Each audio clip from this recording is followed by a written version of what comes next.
तो इस प्रकार इस ज्ञान को समझ के फिर आप आगे बढ़ोगे, इन नकलियों के उपसे भ्रमित नहीं हो पाओगे। तो फिर क्या हुआ, गोरखनाथ शरीर छोड़कर चला गया।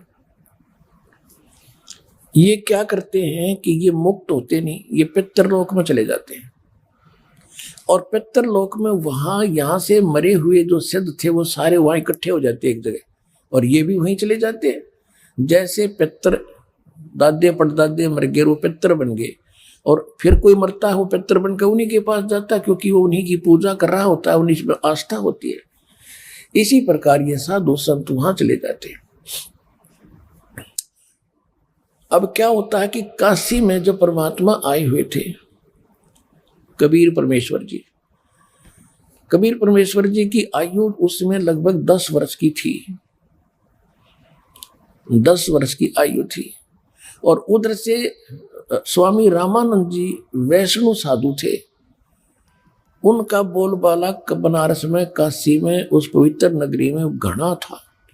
और जो नाथ परंपरा के थे, जो नाथ परंपरा के होते हैं शंकर जी के पुजारी, और वैष्णव परंपरा के वाले हैं विष्णु जी के पुजारी, तो नाथ परंपरा वालों का लगभग वहां सफाया सा हो गया था। लोग सभी वैष्णव धर्म को स्वीकार कर रहे थे। तो गोरखनाथ जी को भेजा गया वहां से पितरलोक से कि नाथों का तो नाश कर दिया रामानंद ने, और उसके साथ तू चर्चा करके उसने फेल करके आ, तब जनता इस नाथ पंथ को स्वीकारेगी। तो गोरखनाथ वहां आ गया, कहाँ, काशी में। और आके उसने रामानंद जी के पास एक पर चिट्ठी भिजवा दी कि मेरे साथ चर्चा करो, गोष्ठी करो, ज्ञान गोष्ठी। और जो गोष्ठी में यानी जो चर्चा में हार गया, ज्ञान चर्चा में, गोष्ठी में, तो वो जीतने वाले का शिष्य बनेगा, और जितने उसके शिष्य होंगे वो सारे उस जीतने वाले के शिष्य बनेंगे। अब रामानंद जी के पास केवल ज्ञान था और उसके पास केवल सिद्धि थी। इस बात का स्वामी रामानंद जी को पता था कि लोग चमत्कार को ज्यादा मानते हैं, और वो जाते ही कोई सिद्धि दिखा देगा और सभी ताड़ी पीट देंगे, और मैं हारूंगा, वो जीतेगा, और नाश होगा, बैठा बैठेगा भक्ति मार्ग का। बहुत चिंतित था। और परमेश्वर कबीर साहब जी ने उनको हालांकि सब कुछ दिखा भी दिया था, और वो कबीर साहब उनके शिष्य भी हो चुके थे। वैसे लोग दिखावा शिष्य थे, लेकिन वास्तव में वो तो परंपरा निभाने के लिए शिष्य बने थे भगवान, और रामानंद जी को गुरु मानते थे। तो रामानंद जी से परमात्मा ने पूछा, कबीर जी ने, कि हे गुरुदेव, आज कैसे टेंशन ले रहे हो आप कुछ चेहरा उतरा हुआ लगता है, क्या समस्या आ गई, अपनी कोई संगत में दिक्कत आ गई है, क्या बात है? अब रामानंद जी ने बताया कि गोरखनाथ एक सिद्ध पुरुष आया है। उन्हें गोरखनाथ का नहीं पता था कि गोरखनाथ है, वो तो परमात्मा ने बताया कि तो गोरखनाथ है। मालिक ने पहचाना उसको कि एक नाथ आया है और सिद्धि में बड़ा पहुंचा हुआ बताते हैं, और ऐसे ऐसे शर्त रखी है, और वो सिद्धि दिखा देगा, लोग ताड़ी पीट देंगे, मैं हारूंगा, वो जीतेगा, वैष्णव पंथ का नाश होगा। अब कबीर साहब ने कहा, देखो गुरुदेव, वो भी संत हैं, आप भी संत हैं, हम आपके साथ चलेंगे, कोई बात नहीं, हार जीत तो होती ही है, देखते हैं उनको क्या कुछ ज्ञान गोष्ठी होती है। रामानंद जी को भी बुद्धि बदली, परमात्मा ने हिम्मत दी, वो जान गए अगर जब कबीर साहब कह रहे हैं तो कोई बात नहीं, चिंता का विषय नहीं। कहने लगे ठीक है बच्चा, चलो। अब उस दिन अन्य जो शिष्य थे रामानंद जी के, उन्होंने अपना वैष्णव वाला वेशभूषा नहीं तैयार करी। वो क्या करते हैं, एक गले के अंदर एक तुलसी की एक मणिये की कंठी बोल रहे हैं, उसने एक कमन का होता, उसमें तुलसी का मोटा सा, उसको कहते हैं वैष्णव परंपरा से दीक्षित की पहचान होती है। और एक लंबा सा तिलक लगाते यहां से यहां तक, इस तरह एक फावड़ी लेते हाथ में, एक ऐसे, यानी वो एक झोली लेते हैं, झोली, ये उनका एक वेशभूषा होती है। और तक किसी ने बनाई नहीं, हारा तक और ये हमने जबरदस्ती वहां बनाओगे फिर, इसलिए हम अपनी पहचान दिखाते को नहीं। उस दिन कबीर साहब सारा वो वैष्णव परंपरा वाले सारे श्रृंगार करके गए और गोरखनाथ जी को भिजवा दिया गया, ठीक है भाई, आपकी गोष्ठी का निमंत्रण हम स्वीकार करते हैं। उस स्थान पर पहुंच गए जहां वो स्थान निहित कर रखा था। रामानंद जी का आसन अलग लगा रखा था, गोरखनाथ जी का आसन अलग लगा कर रखा था। गोरखनाथ जी साथ में एक अपना त्रिशूल रखते थे, 10 फुट 8-9 फुट लंबा, और ऊपर 3 उसके ऐसे सिरे से होते थे। त्रिशूल ऐसा होता था, लोहे का डंडा सा होता था, और वो नीचे से भाला टाइप होता था, उसको जमीन में गाड़ के वहां रखा, खड़ा कर रखा था, और स्वयं आसन पर अलग से बैठे थे। उधर से रामानंद जी का आसन ऊंचा था। कबीर साहब अपने गुरुदेव के चरणों में बैठ के नीचे, जैसे एक सुयोग शिष्य ने भूमिका करनी चाहिए, ऐसी कर रहे थे। अब गोरखनाथ जी ने कहा कि रामानंद अब मेरे साथ गोष्ठी करो। अब गोरखनाथ जी ने जब रामानंद जी से कहा कि मेरे साथ प्रश्न उत्तरी कीजिए, तब परमेश्वर कबीर जी खड़े हुए, वो बालक छोटे से, और कहा कि गोरखनाथ जी, मैं स्वामी रामानंद जी का शिष्य हूं, और मेरे गुरु जी से चर्चा करने से पहले तुम मेरे से बात कर, मेरे से निमट। गुरु जी तक बहुत बड़ी बात होती है, मेरे से कर बात। अब गोरखनाथ जी ने कहा कि तू कब से वैष्णव बन गया? कल का बालक है, 5-10 वर्ष का बालक है तू, और गोष्ठी करेगा गोरखनाथ के साथ? तो कब का, तेरी उम्र भी क्या है? आप थोड़ी सी वाणी सुनाते हैं आपको, फिर उसके बाद कथा सुनाएंगे।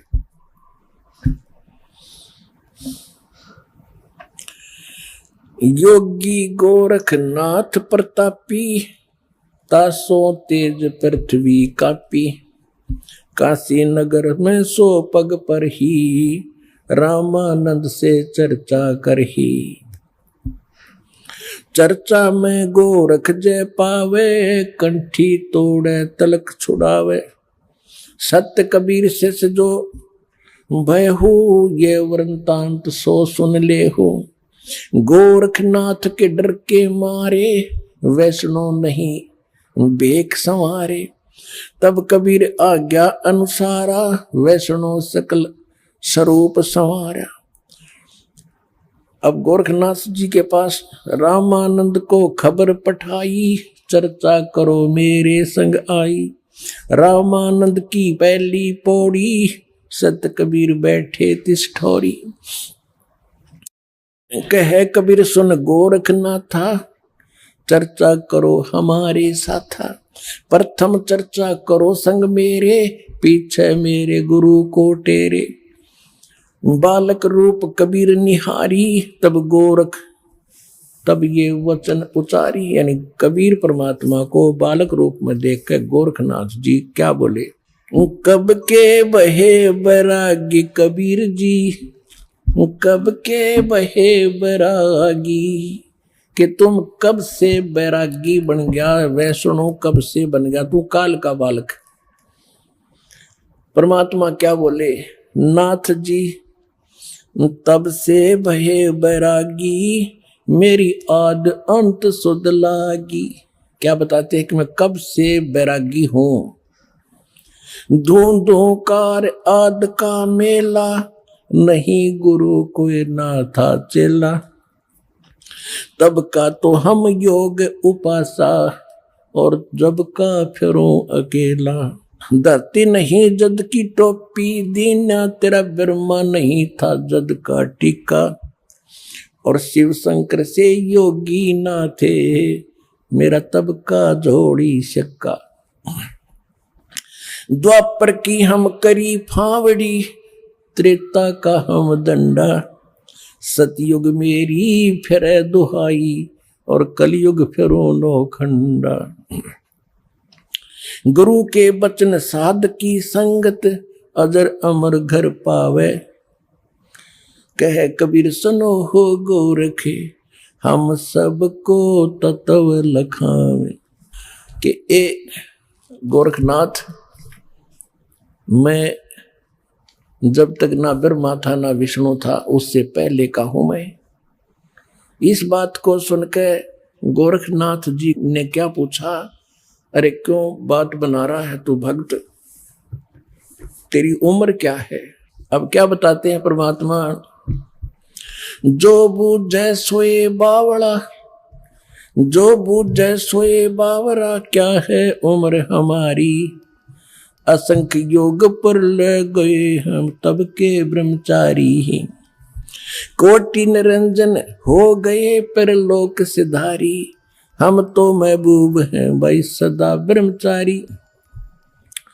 अरबों तो ब्रह्मा गए ये 49 करोड़ कन्हैया, 7 करोड़ तेरे शंभु मर गए, मेरी एक नहीं पलैया। ओए होए, कहते हैं करोड़ों निरंजन मर गए, अलख निरंजन 21 ब्रह्मांड के स्वामी, और कहते हैं अरबों तो ये ब्रह्मा मर गए और 49 करोड़ विष्णु ये तेरे कन्हैया, और 7 करोड़ तेरे शंभु मर गए, मेरी एक नहीं पलैया। अब भी शंकर जी का पुजारी नाथ जी थे, और जब ये कहा कि तेरे शंभु भी मर लिए 7 करोड़, और मेरी एक भी पल आयु की नहीं घटी है, अर्थात मैं अविनाशी हूं।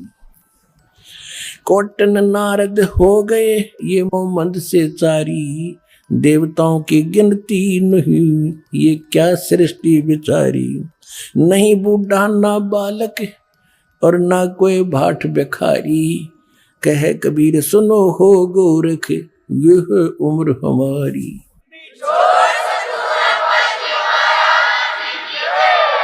अब गोरखनाथ जी ने सोचा भाई ये तो घनी घनी बात बना हुआ है ये बच्चा, और सुनने वाले खुश हो रहे थे। एक छोटे से बालक ने कितना गजब का उत्तर दे दिया। अब ताड़ी पीटने वाले थे इतने में गोरखनाथ ने क्या किया, जो उसने त्रिशूल गाड़ रखा था, त्रिशूल आसन से उठा, सिद्धि से न्यू का न्यू आसन पदम लगाए लगे, ऐसा उठा और उस त्रिशूल के ऊपर जा बैठा।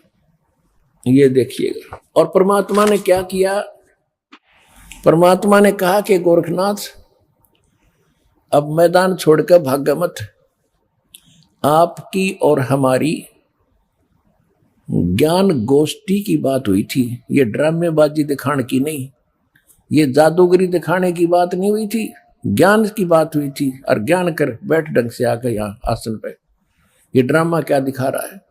लोगों ने ताली पीट दी क्योंकि वो बैठ गए ऊपर जाके। तो गोरखनाथ ने कहा कि अगर तुम्हारे अंदर कोई ताकत है भगवान की, मेरे बराबर आकर बैठ, तब मैं गोष्ठी करूंगा तेरे से। जमीन से 8-9 फुट ऊपर त्रिशूल के ऊपर जज का बैठा सिद्धि थे। परमात्मा को तो पता था ये बालक कितनी क्या हरकत करेगा। परमात्मा जो सूत होते थे, सूत कपड़ा बुनते थे, और सूत की एक कुकड़ी, बोलना हरियाणा में कुकड़ी, जो चरखे में माताएं काटा करती थी, वह इतनी मोटी हो जाती थी, धागे की रील सी, वह जेब में डाल रहे थे पूरी। कबीर साहब ने क्या किया कि उस धागे का एक हिस्सा पकड़ के और वो कुकड़ी यानी वह रील ऊपर न फेंक दी, वह ऐसे खुलती खुलती और सीधा 150 फुट की ऊंचाई पर जाकर ऊपरला एंड खड़ा हो गया, स्ट्रेट यूं का मालिक की ताकत से। और परमात्मा वहां से उठे और उसके ऊपर के एंड पर जाकर बैठ गए। ये देखो, अब वो नाथ जी बोना सा दिखे, 150 फुट का 9 फुट ऊंचाई, कबीर साहब ने कहा कि ले नाथ जी, अगर बराबर बैठ के ही चर्चा करनी है तो आ जा बेटा यहां मेरे बराबर में। अब देखो ऐसी बात नहीं है कि गोरखनाथ तो आकाश में उड़ सकता था, लेकिन एक तो चुंबक होता है, परमात्मा तो सिद्धियों के भंडार हैं। और सिद्धि क्या, जैसे यह घड़ी है, यह सिद्ध कर दी मैकेनिक ने, और यह चल रही है सुइयां, और इसको चुंबक के सामने कर दो वहीं स्थिर हो जाएगी, चल नहीं सकती। तो वो सिद्धियां परमात्मा ने पहले उसकी सिद्धि फेल करी। अब गोरखनाथ जी ने सोचा ऊपर न उठो, थोड़ा सा उठा और धड़ाम से नीचे आके गिरा। भाई की डूडी और डिग्गी होती।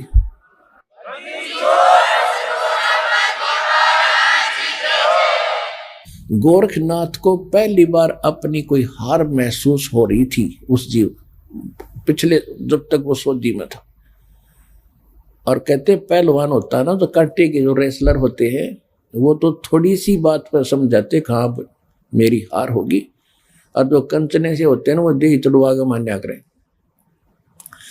अब गोरखनाथ समझ गया कि ज्यादा बहस करने की कोई आवश्यकता नहीं, ये कोई आम व्यक्ति नहीं है।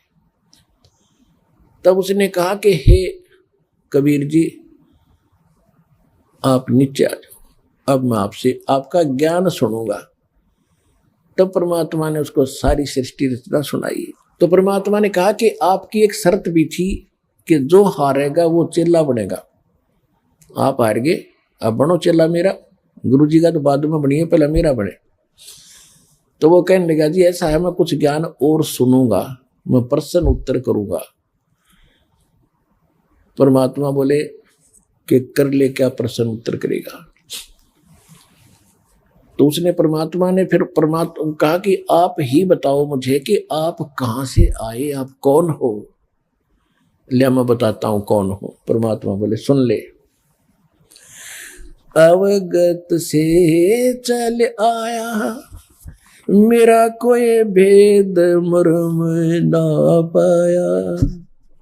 अवधू अवगत से चल आया, अवधूत हे गोरखनाथ, मैं अवगत से चला आया, जिसके बारे में कोई नहीं जानता। तेरा ब्रह्मा जानता, ना तेरा शंकर जानता, ना विष्णु जानते। अवधू अवगत से चल आया, मेरा कोई भेद मर्म ना पाया। ना मेरा जन्म ना गर्भ बसेरा, बालक बन दिखलाया। काशी नगर जल कमल पडेरा, तहां जुलाही न पाया। मात पिता मेरे कछु नाही, ना मेरे घर दासी। जुल्ला का सुत आन कहाया, जगत करो मेरी हंसी। मात पिता मेरे कछु नाही, ना मेरे घर दासी। ये जुल्ला का सुत आन कहाया, जगत करे मेरी हंसी। ये 5 तत्वों का धड़ना मेरा, जानो ज्ञान अपारा। सत स्वरूपी नाम साहेब का, ओहे नाम हमारा। अदर दीप सतलोक में, अदर दीप गगन गुफा में, तान्य वस्तु सारा। तेरा ज्योत स्वरूपी अलख निरंजन, वो धरता ध्यान हमारा। अदर दीप और गगन गुफा में, तान्य वस्तु सारा। तेरा ज्योत स्वरूपी अलख निरंजन, वो धरता ध्यान हमारा। हाड चाम लहू ना मेरे, हाड चाम लहू ना मेरे, कोई जाने सतनाम उपासी। तारण तरण अवय पद दाता, मैं हूं कबीर अविनाशी। हाड चाम लहू ना मेरे, कोई जाने सतनाम उपासी। तारण तरण अवय पद दाता, मैं हूं कबीर अविनाशी।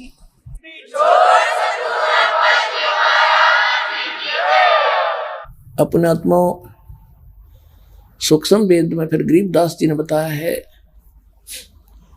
कि गोरखनाथ सिद्धि में भूला, यथार्थ मार्ग को छोड़कर सिद्धि में भूल गया मार्ग को।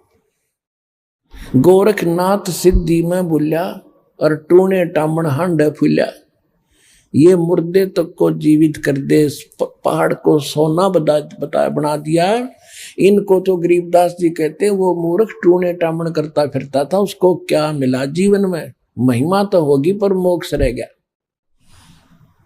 मन तो सुख के सागर बस रे भाई और ना ऐसा यस रे, भाई तो सुख के सागर बस रे भाई और ना ऐसा यस रे। देखो इसको कहते तत्व ज्ञान, इसको कहते सुख संवेद। अब हम एक ही बात को सुनकर उसकी महिमा गाते रहते थे, उसी के गुण गाते रहते थे, हमें पता नहीं था इतनी जबरदस्त सिद्धियां दिखाने वाला व्यक्ति और कति जीरो था, -0 था अध्यात्म मार्ग में। आप गोरखनाथ कहते हैं गोरखनाथ सिद्धि में बुल्या और टूने टामण हंडे फुल्या और जंतर मंत्र जोग निभाई और काल चक्कर जम जोरा खाई, तुम हो जम की फर्दी माही। गोरखनाथ को कबीर साहब ने कहा कि तू तो काल की फर्द में चढ़ रहा है। फर्द, फर्द कौन सा हो जो परमानेंट आपकी जमीन हो जाती है ना, आपकी फर्द में आ जाती है तो आपका नाम होगी वह पक्की। तो परमात्मा ने कहा कि तू तो काल की फर्द में चढ़ रहा है काल का फिर गधा बनेगा अगले जन्म में। ये तो सिद्ध पाक क्या महिमा होगी तेरी। सिद्ध नहीं ये गधे हैं जो जाने नहीं सतनामा। कहते जिनके पास सतनाम नहीं वो आज भी गधे हैं, वो सिद्ध नहीं है। हम उसको सिद्ध पुरुष कहते थे। तो गोरखनाथ जी ने जब ये ज्ञान सुना, उसने सोचा भी इसको फालतू छेड़ने की जरूरत नहीं है, ज्ञान में यू तुझे कतई नहीं जानते। सिद्धि में भी उसके जचगी, फिर उसका फिर भ्रम रह गया थोड़ा सा। कहने लगा जी एक बार गंगा के किनारे चलो। अब चल भाई क्या रह गया, एक और मैं कुछ लीला करता हूं, आप मुझे उसमें पराजित कर देना, मैं आपका शिष्य बन जाऊंगा। परमात्मा बोले चल। गोरखनाथ जी गंगा के अंदर छलांग लगा गए और एक मछली का रूप धारण कर लिया, और घनी मछली वहां पर। तो उसने कहा था कि मैं इसमें छलांग लगाऊंगा और मुझे आप खोज देना दरिया से, फिर मैं आपको गुरु बना लूंगा। अब गोरखनाथ जी ने छलांग लगाई, मछली रूप बना लिया। परमात्मा ने छलांग लगाई, वह मछली पकड़ कर टिटवी बाहर लिया और बाहर काट के गोरखनाथ बना दिया।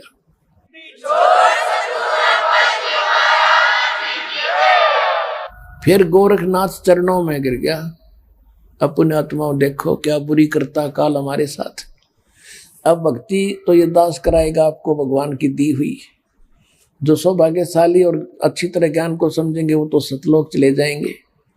ये दिक्कत आओगी लास्ट के दिनों में, यानी हजारों वर्ष ये ज्ञान चलेगा, हजारों वर्ष ये साइंस की जो विद्या चलेगी, जो ये टीवी है और ये चिप है, मोबाइल है, इनके माध्यम से ये ज्ञान दिया जाएगा। दास तो चला जाएगा सतलोक, ये 5 तत्वों का शरीर छोड़कर, लेकिन ये इलेक्ट्रॉनिक शरीर रहेगा भी दास का, ये नूरी शरीर रहेगा। टीवी पर चला करेगा, नाम दिया करेंगे, नाम चलेगा। ऐसे तो फिर सारा नाम भी टीवी सीडी से दिया जाएगा, दास के जाने के बाद व्यवस्था की जाएगी। लेकिन फिर लास्ट में ये विज्ञान भी खत्म हो जाएगी, ये ज्ञान ज्ञान रह जाएगा। तो ये ज्ञान कुछ दिनों तक चला करता है। तो ये ज्ञान फिर बहुत दिनों तक सुख का सांस लेगा परमात्मा के बच्चे। और जो सत भक्ति करेंगे मर्यादा में रहकर पार होते चले जाएंगे, लेकिन सुख बहुत ज्यादा सुखी होंगे। या माया की हवस खत्म होगी और इतनी भक्ति कर लेंगे इनको, परमात्मा आपको सारी सुविधा उपलब्ध कराया करेगा। जैसे दास बार बार आपको कथा सुनाता है कि जिस समय परमात्मा के नाम से झूठी चिट्ठी लिख दी थी कबीर जी के नाम से, और 18 लाख प्राणी साधु संत आगे थे। वो साधु संत कौन थे? घर छोड़कर जंगलों में अपने गुरुओं के पास भक्ति के लिए, भगवान के लिए भटक रहे थे। वो उनकी विशेष प्यारी आत्मा थी। अब वहां उन 18 लाख को 3 दिन तक झोंपड़ी में बैठे गरीब जुलाई ने, वो तो भगवान थे, लीला कर रहे थे, 3 दिन तक उनको वो भोजन खिलाया जो कभी सुना भी नहीं था उन महापुरुषों ने, भक्तों ने, साधुओं ने। और सोना की मोहर दी और दोहर दी और छक्के हलवा पूड़ी कचौड़ी जलेबी छक छक खावा छा बखावा दिन में भूखे मरे थे निरे बुगड़े खानिए थे होते। तो उनके लिए जब ये लीला कर दी, पृथ्वी का को माल भी नहीं था, सतलोक से ला दिया दाता ने। तो आने वाले समय में जैसे जनसंख्या बढ़ रही है, 100 वर्ष के बाद क्या खाएंगे ये, अगर ये माहौल नहीं बदलाते। फिर भगवान व्यवस्था करेगा, आपके घर में 2 दाने होंगे, तड़के भरा पाओगा मटका, पिप्पा भरा पाओगा आटेगा, इस तरह कर देगा दाता आपके लिए। लेकिन भक्ति करवाने के लिए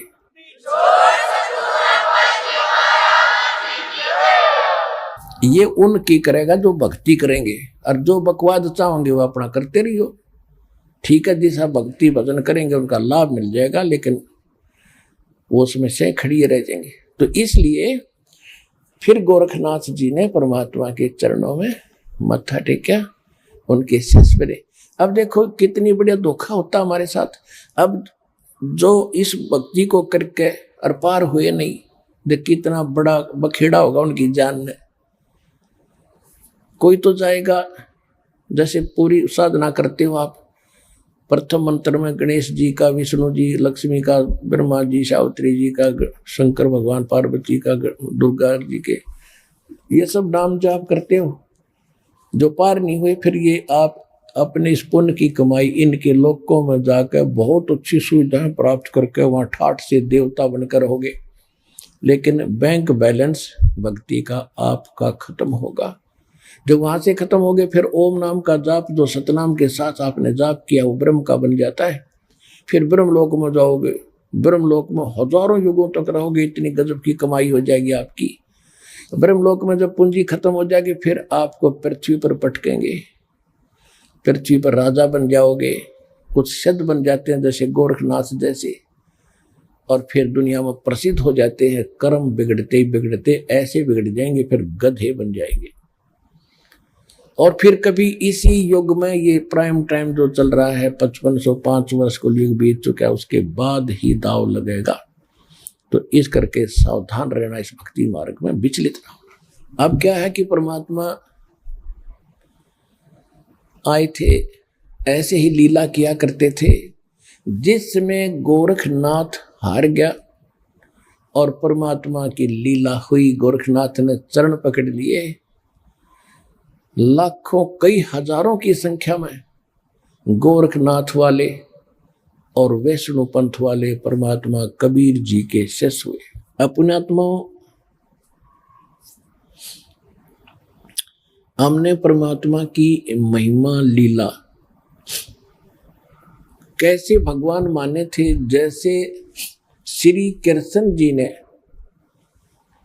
श्री कृष्ण और अर्जुन ने एक वेश बदलकर साधु संत का रूप बनाकर मोर ध्वज राजा के घर गए थे। जिस दिन वो अपने पुत्र को ताम्र ध्वज को राज तिलक करना चाहता था, और उसके उपलक्ष्य में उसने एक साधु संतों को आमंत्रित कर रखा था।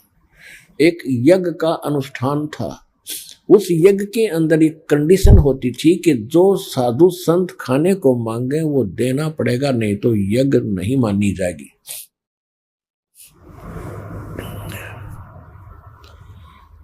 तो ये दोनों चले गए।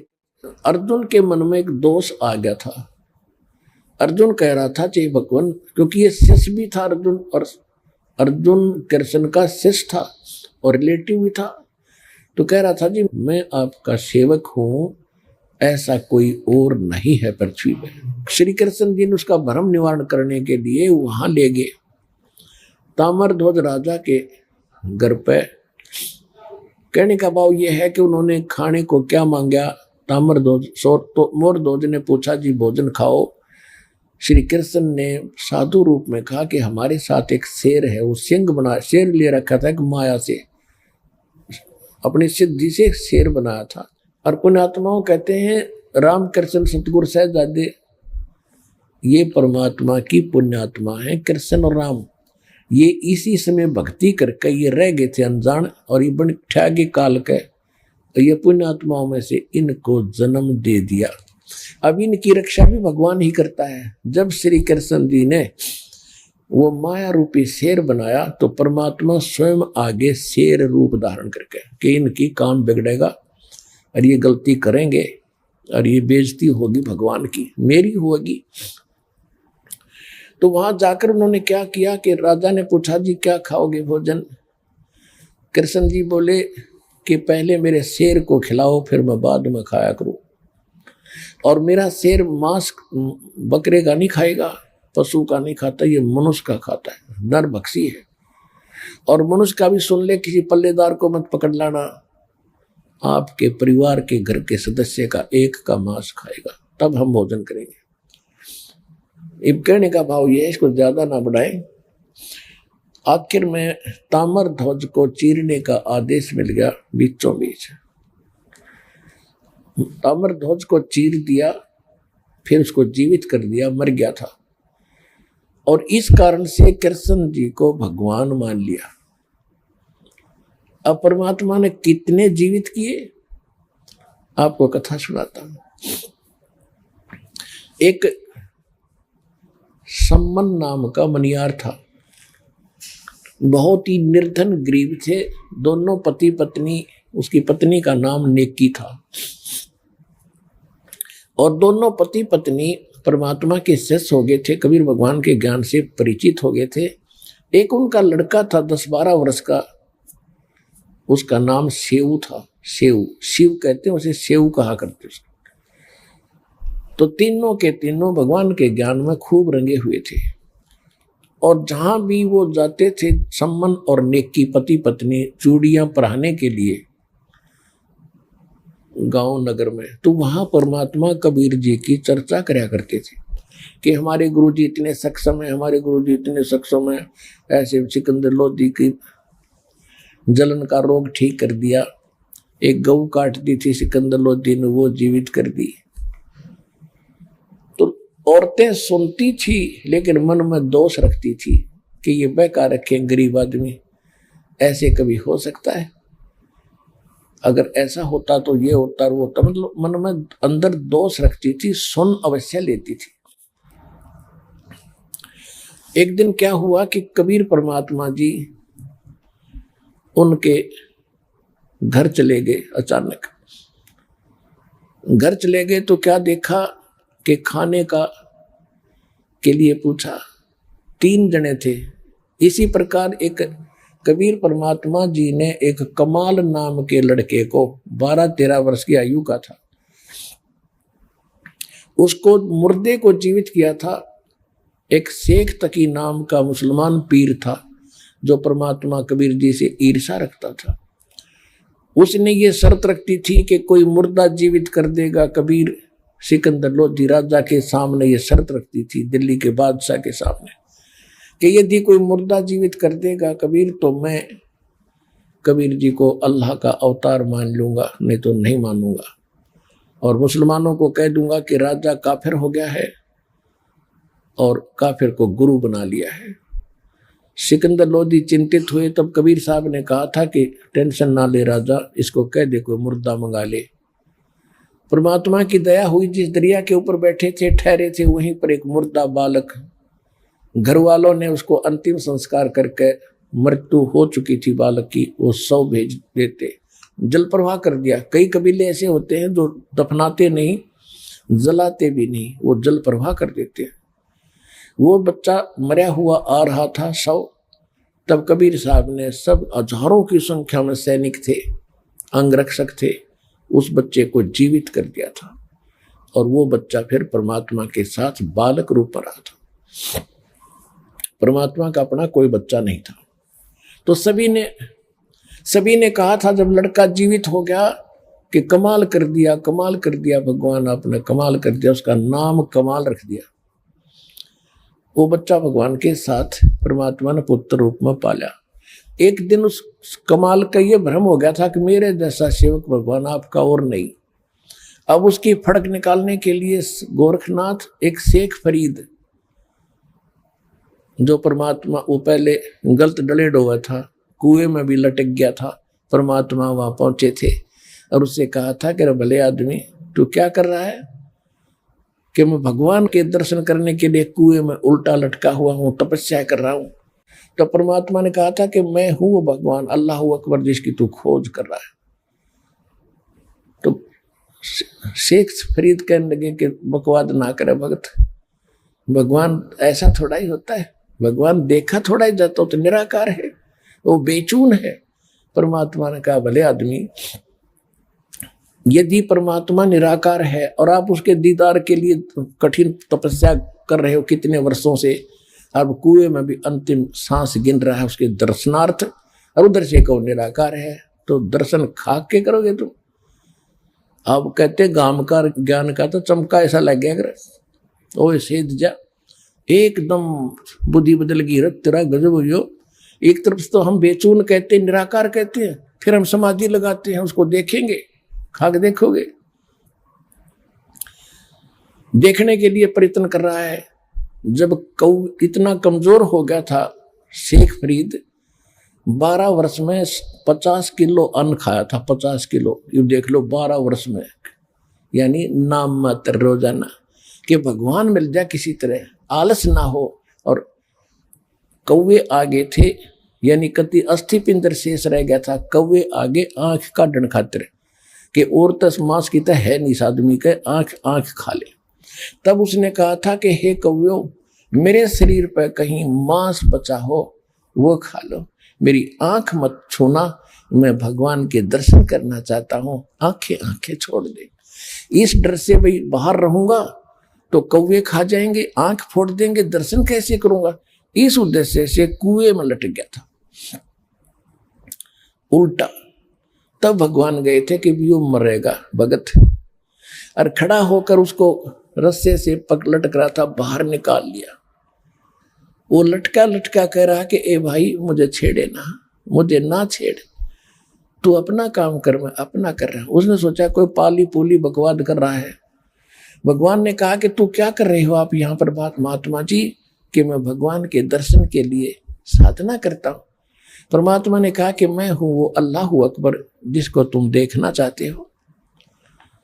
अब शेख फरीद ने कहा कि देखो भाई, ऐसी बात नहीं करनी चाहिए, आपको पाप लगेगा। भगवान तो निराकार है, वो तो बेचून है, आप तो इंसान हो, आप पैगंबर हो सकते हो।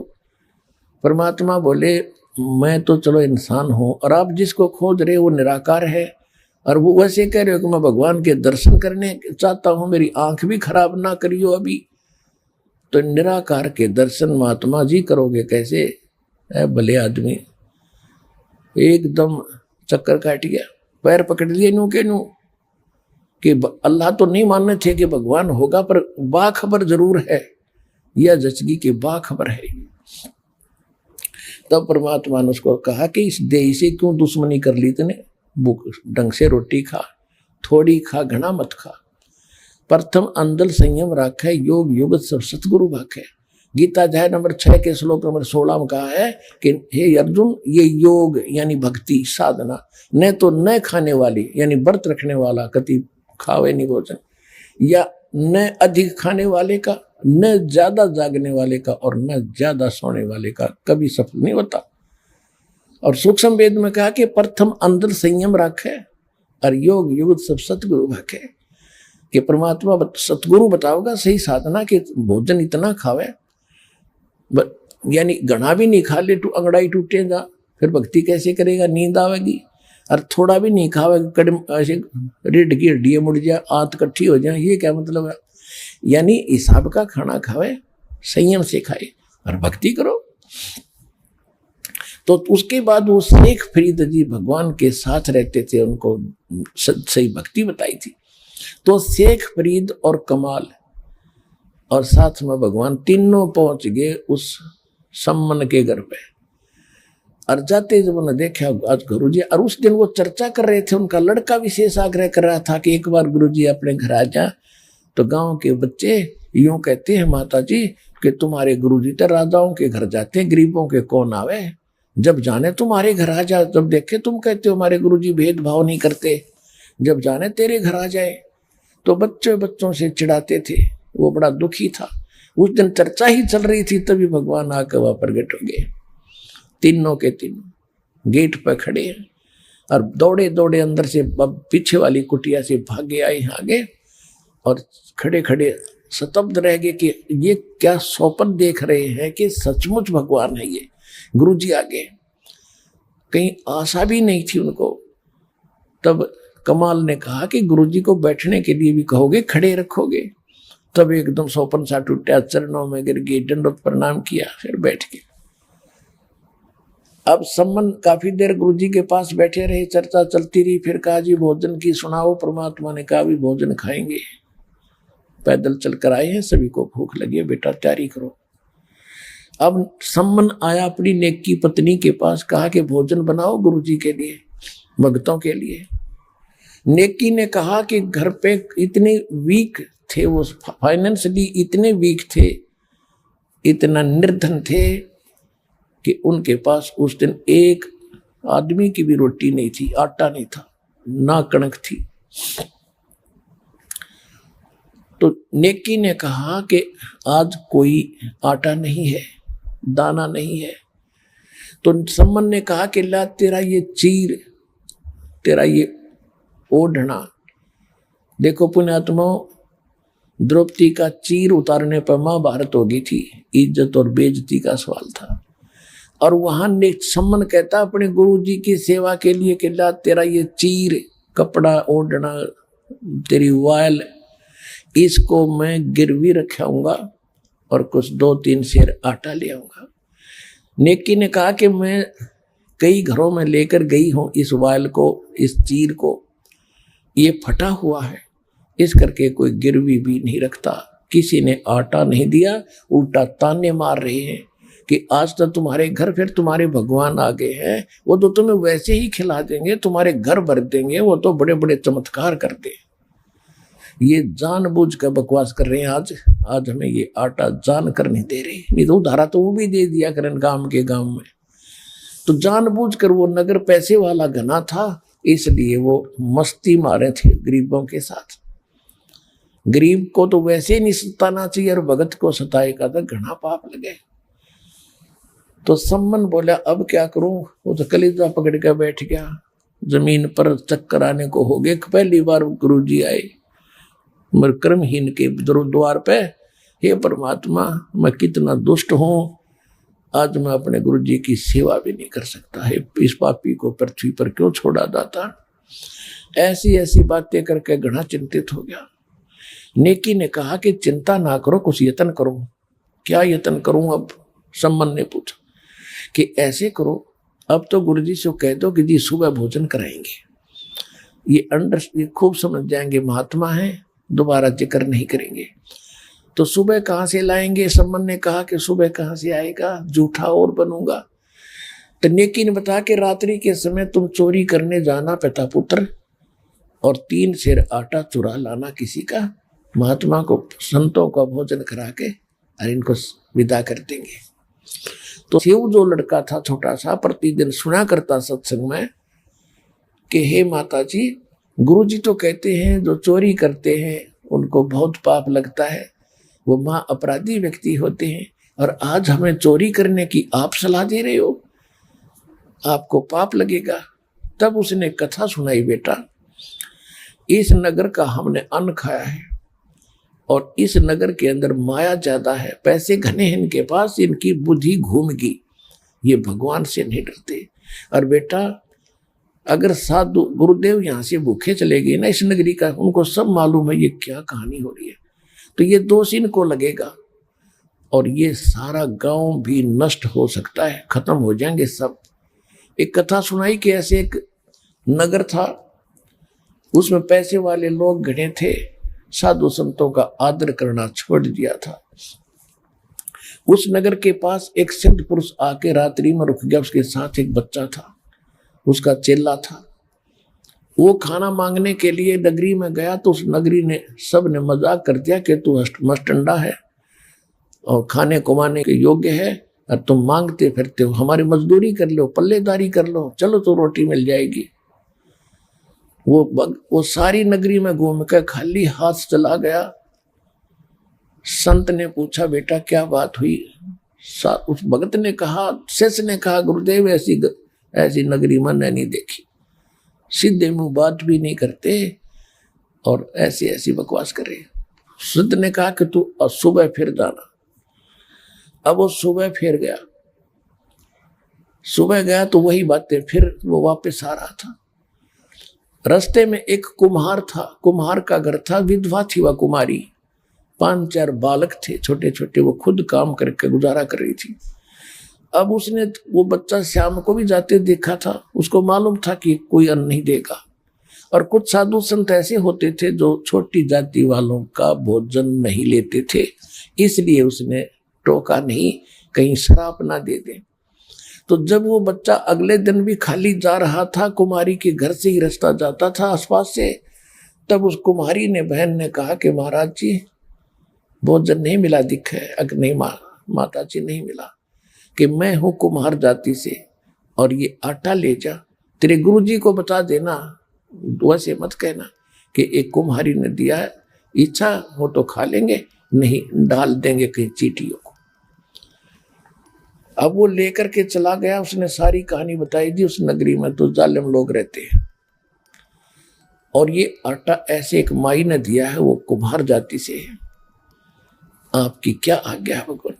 गुरुदेव बोला बेटा यह आज्ञा है मेरी, तू वापस जा और इस भोजन को बना ले, खा ले, मैं तो खाऊंगा नहीं। और वापस जा, उस बेटी ने कह दे कि यहाँ से अपने परिवार को उठाकर ले जा, शाम से यहाँ से वक्त से लाद ले जा अपने सारे सामान ने, रात को ये नगर नहीं रहेगा। और ये बताएगी नहीं किसी को, नहीं तो वो भस्म हो जाएगी। और जहां रात हो जाए वहीं रुक जाना, वहीं बस जाएगी, वहीं बस जाएगी, उसका वहीं प्रवास हो जाएगा। अब उस संत ने आके बताया शिष्य ने कि मेरे गुरुजी बहुत सिद्ध पुरुष है, जो वचन निकाल देते माई सच्ची मान लेना।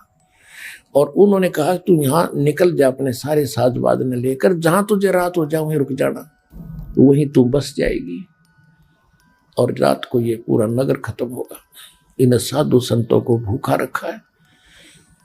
तो माई पता था साधु संत की वचन पहले बहुत इस तरह के सिद्ध पुरुष निरे हुआ करते थे, इनका डर भी था।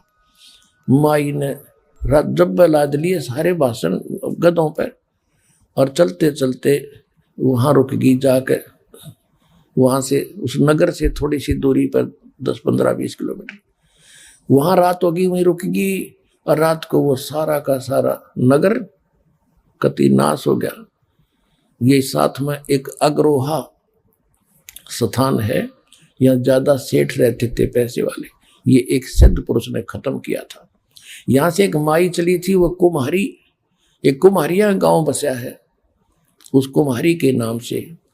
अब सुबह सारे वो नाश हो गया, कति एक भी नहीं बच्चा, तो रात ने सारे अंदर, रात ने भूकंप का करके सिद्धि से सब खत्म।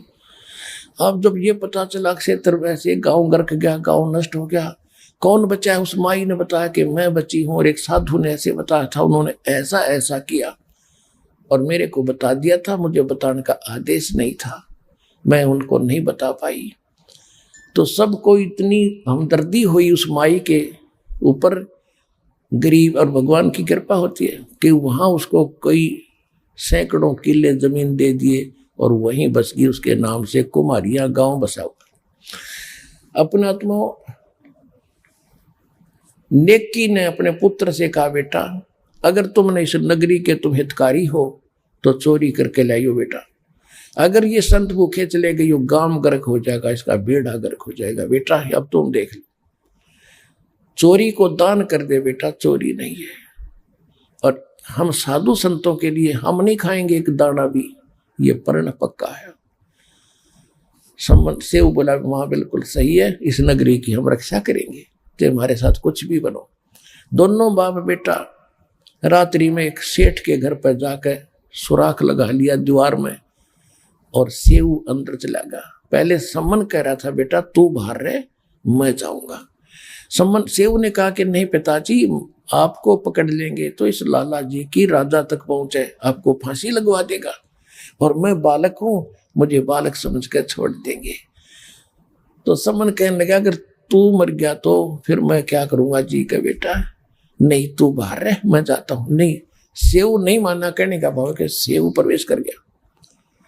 तो सम्मन ने कहा बेटा 3 सेर आटा लाना, ज्यादा नहीं। तो अंदाजा सा अपनी फटी पुरानी चद्दर में 3 सेर आटा डाल के चल पड़ा। चलने लगा, जब आवाज होगी खुड़का होने से, शोर होने से, लाला जी जग गया, वहीं सो रहा था दुकान में। और उसने जो सेव निकलने की चेष्टा कर रहा था उसके पैर पकड़ के घसीट लिया वापस के चोर चोर चोर करके। तब तक उसने वो आटा बाहर फेंक दिया था, पोटली में बांध के, पिताजी आप ले जाओ, मेरे को लाला जी ने पकड़ दिया। और लाला जी ने घसीट के और बांध दिया खंबे के, और देखा कि तू अच्छा है चोर, तुम चोर हो, वैसे भगत बने फिरते थे, आज तुम्हारी पोल खुल गई।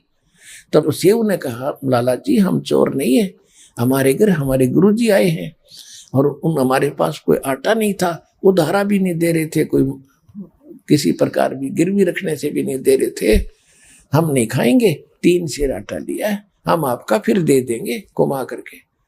कहने लगे अच्छा सुबह पता चलेगा। अब पता चला ना कि चोरी तो वो तुम्हारे गुरु करवाते हैं तुमसे, अब चोर को क्या पीटा, चोर की माँ को सजा देंगे। होन दे सुबेरा, राजा के पास कंप्लेंट करूंगा तुम्हारे गुरुजी की, कल देखना क्या होगा। अब हुआ और छाती पकड़ी गई, कलीजा पकड़ा था सेव का, ले जुल्म हो गया, ये तो नाश करेंगे, गुरुजी की बेइज्जती करेंगे कल को। अब उधर से नेकी ने पूछा कि बच्चा कहाँ है। जब सम्मन लेकर गया आटा, लड़के की माँ ने पूछा बेटा कहाँ है, कि वो तो सेठ ने पकड़ लिया और मैं आटा लेके आ गया। नेकी ने सोचा कि सुबेरे बच्चे को, अब सुबेरे बच्चे को पहचानेंगे और फिर क्या करेंगे, गुरुजी को सजा देंगे ये लोग। ऐसा क्यों ना करते हैं कि लाला जी बोल ना सके, सुबेरे जिक्र भी ना करे कौन था कौन नहीं था। तो इस उद्देश्य से अपने गुरुदेव की इज्जत बचाने के लिए हृदय से कि भी नाश हो जाएगा, जब कल पता लग गया तो बेइज्जती कर देंगे गुरुदेव की। अपने पति से कहा माँ ने, अपनी उसकी पत्नी ने कि जा तलवार ले जा और लड़के का सिर काट दे और सिर ले आना। तो उसने ऐसा ही किया। अब तलवार लेकर जब सम्मन पहुंचा उस सुराग के सामने बैठ के और कहा बेटा सेऊ, 1-2 बात गुप्त तेरे कान में बोलनी है, बतानी है। बेटा कल तो ना जाने तू और हम मिल पाएंगे या नहीं मिल पाएंगे, क्योंकि राजा हमें सजा दे देगा। 1-2 बात बताना चाहता हूं बेटा तुझे। एक बार सिर बाहर निकाल ले, कान में बात बताऊंगा। अब सेऊ ने कहा लाला जी से कि हे लाला जी, बाहर मेरा पिता बैठा है, 2 बात करना चाहता है। तो सेठ ने कहा कि नहीं तुम भाग जाओगे, तुम्हारी कोई स्कीम है कि नहीं, पैर को बांधे रख, रस्से को थोड़ा सा ढीला कर दे, मैं सिर निकालूंगा, बात करूँ। अब जो ही उसने ऐसा सोचा भी चल ठीक है बतला लेंगे क्या बतलाना चाहते हैं, पैर के रस्सा बांधे बांधे ढीला कर दिया, लूज कर दिया। अब सिर बाहर निकाल के सेऊ ने जब सिर बाहर निकाल लिया तो सम्मन का हाथ नहीं उठा। बेटे ने कैसे काटूं, गर्द छुपा ली पीछे को। तब लड़के ने कहा कि पिताजी एक बात मैं बताऊंगा अपने आपके कान में। हाँ बोल बेटा, कि यदि तू मेरा बाप है तो मेरी नाड़ काट दे, ना तो बात बिगड़ेगी कल। मेरी गर्दन काट ले जा अगर तू मेरा बाप है, नहीं तो तू मेरा बाप नहीं है, मैं किसी और का अंश हूं। इतना कहते ही उसमें भी करंट आया।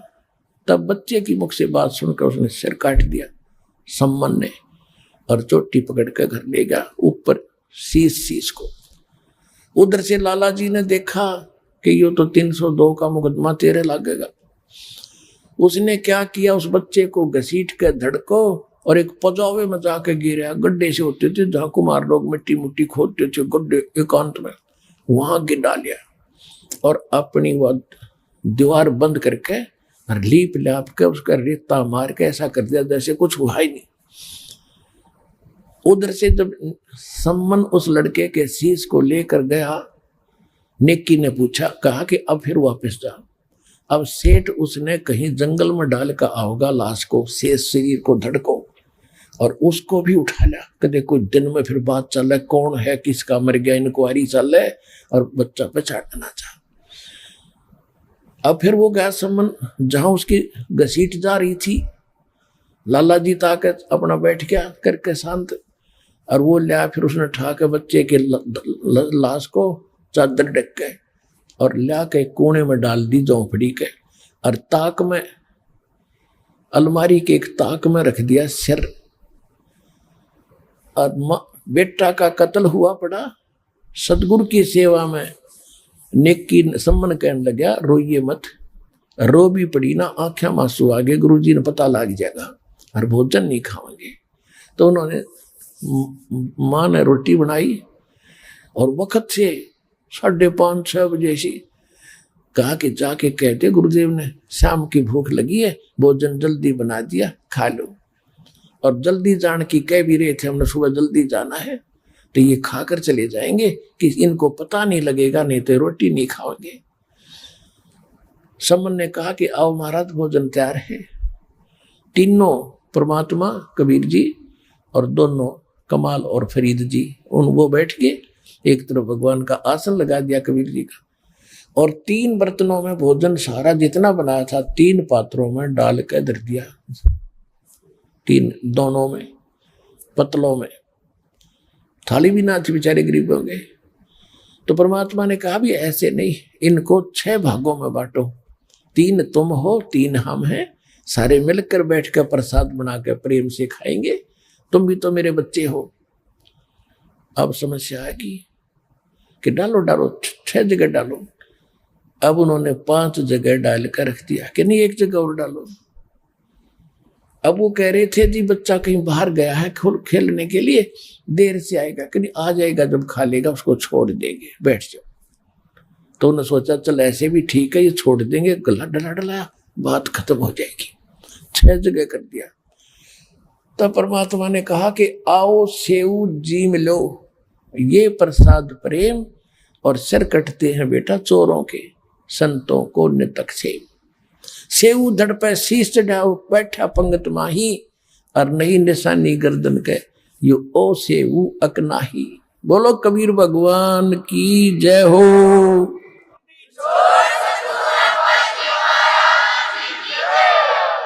सेऊ के धड़ पे ताक से अलमारी से उठकर सिर और जमीन पर पड़े धड़ पर लग के, और बच्चा पंगत में आकर बैठ गया, और माता पिता ने गर्दन हटा कर कभी हटा कर देख रहे इसका निशान है कि वो ऐसे है कि दूसरा है।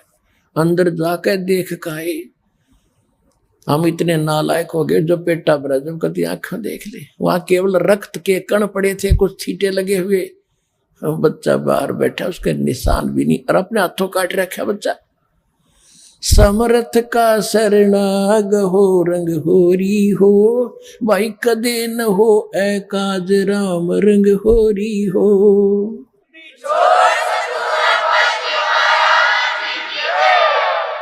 उसके बाद परमात्मा ने इतना धन दे दिया उस सम्मन को, 1 नंबर का सेठ उसी जीवन में उस शहर में 1 नंबर का सेठ हुआ।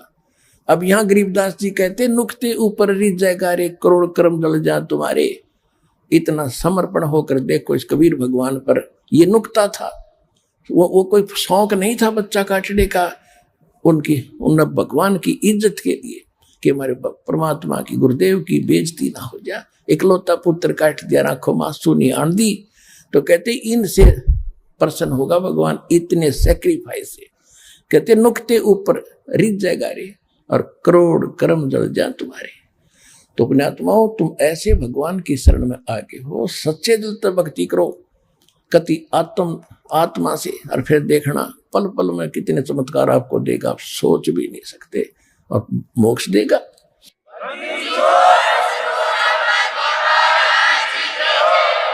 तो अपने आत्माओं आपका सौभाग्य है कि आप जी को वो संत मिला, सतगुरु मिला, और वो भगवान मिला जो यहां भी सुख देगा और परलोक भी आपका सुखी करेगा। बोलो सतगुरुदेव की जय हो।